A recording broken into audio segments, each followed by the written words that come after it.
अवकाळी वादळी वाऱ्यासह पावसाने उन्हाळी धान पीक, भाजीपाला व फळ पिकांचे मोठे नुकसान.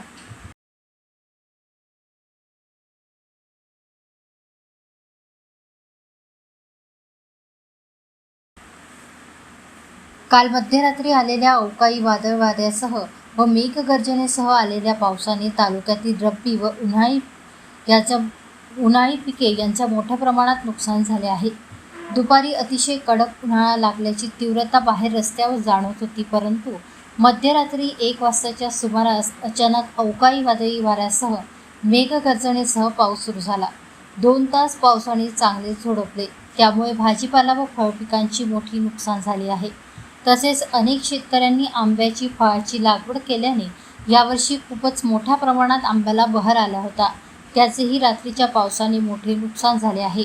अचानक अवकाळी वादळी वाऱ्यासह पावसामुळे तसेच इतर पिके जमीनदोस्त झाली असून शेतकऱ्यांचा हातातोंडाशी आलेला घास हिरावला गेला आहे. या पार्श्वभूमीवर नुकसानग्रस्त शेतकऱ्यांकडून शासनाने तातडीने पंचनामे करून आर्थिक मदत जाहीर करण्याची मागणी नुकसानग्रस्त शेतकरी बांधव करीत आहेत.